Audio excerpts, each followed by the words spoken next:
Hai anak-anak semuanya, bertemu lagi dengan Bu Guru Fitria Ros. Hari ini Bu Guru akan mengajarkan kalian tentang materi IPS kelas 5, tema 8, subtema 3, tentang pengaruh kegiatan ekonomi. Namun sebelum kita belajar, kita berdoa terlebih dahulu ya. Kegiatan ekonomi yang pertama adalah kegiatan produksi. Produksi adalah kegiatan mengolah bahan mentah menjadi bahan setengah jadi atau barang jadi. Orang yang melakukan kegiatan produksi disebut dengan produsen. Kegiatan produksi membutuhkan pekerja untuk mengolah bahan mentah menjadi bahan setengah jadi atau barang jadi. Biasanya produsen membutuhkan pekerja lain dan membuka lapangan pekerjaan. Membuka lapangan pekerjaan itu dapat mengurangi pengangguran loh anak-anak. Jadi, contoh produksi misalnya pembuatan baju. Nah, seperti ini. Kalian bisa lihat, banyak sekali orang yang dipekerjakan oleh suatu tempat ya, biasanya di itu pabrik.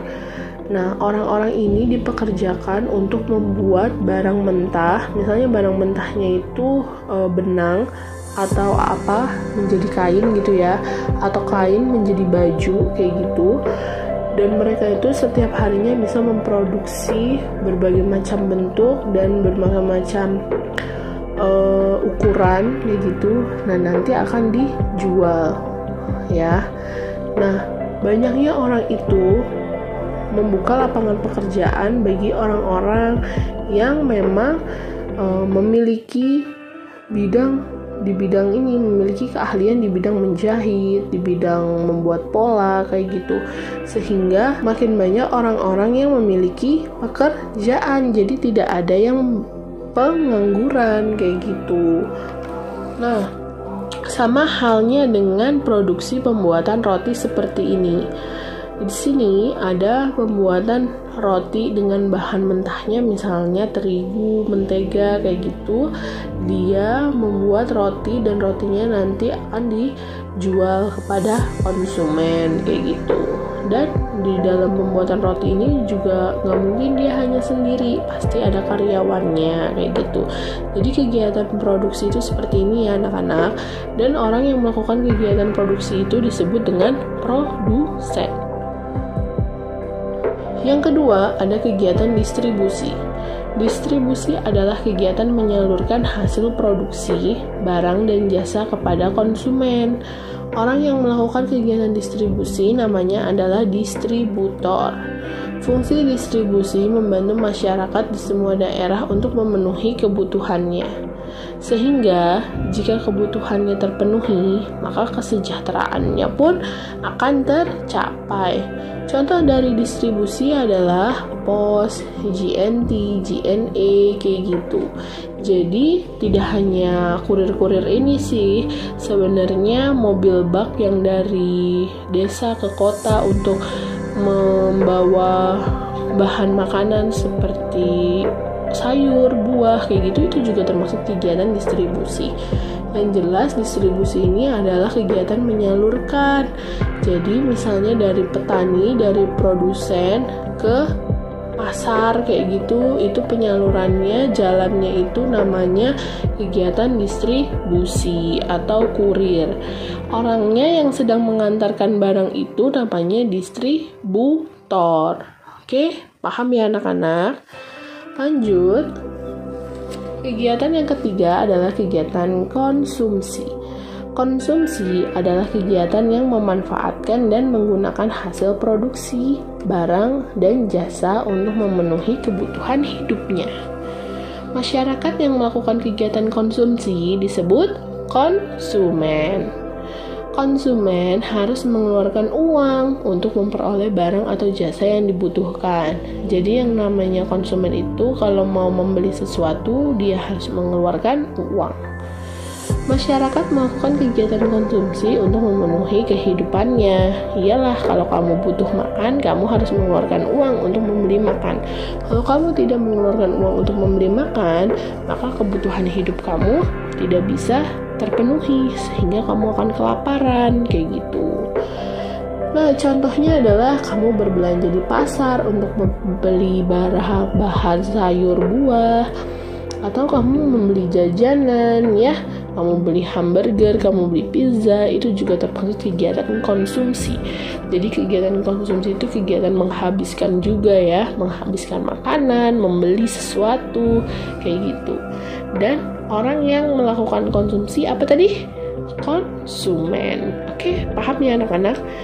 Lanjut, manfaat kegiatan ekonomi.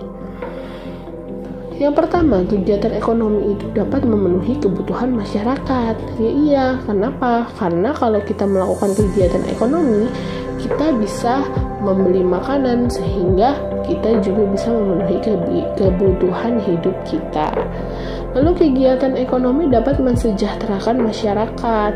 Iyalah, orang yang berjualan itu dan yang membeli itu kan menggunakan uang. Uang itu kan berguna untuk mensejahterakan kita.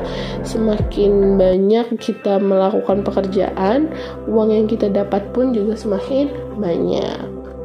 Lalu kegiatan ekonomi dapat memupuk rasa persatuan dan kesatuan.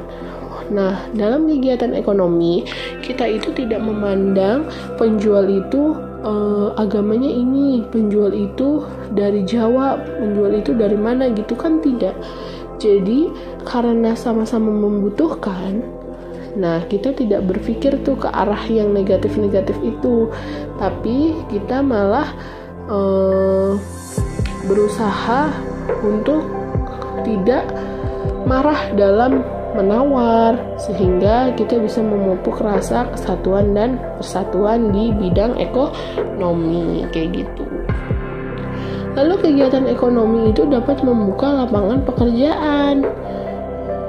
Yang seperti Bu Guru bilang tadi, jika kamu punya suatu pabrik, ya, kegiatan produsen, kamu bisa rekrutmen karyawan, ya, supaya bisa membantu usaha kalian itu, ya, sehingga mereka yang pengangguran itu mempunyai pekerjaan, kayak gitu, ya anak-anak, kayak gitu ya. Nah, jadi kegiatan ekonomi ini manfaatnya yang pertama adalah untuk memenuhi kebutuhan hidup masyarakat. Oke anak-anak, materinya sudah habis. Terima kasih ya kalian sudah menonton video Bu Guru dari awal sampai akhir. Kita ucapkan alhamdulillahirabbil alamin. Mudah-mudahan ilmu yang Bu Guru berikan hari ini bermanfaat untuk kalian semuanya. Bagi kalian yang baru datang ke channel Bu Guru, jangan lupa subscribe, like, dan share ke teman-teman kalian supaya teman-teman kalian bisa tambah pintar seperti kalian. Oke? Sampai bertemu di video Bu Guru berikutnya. Wassalamualaikum warahmatullahi wabarakatuh.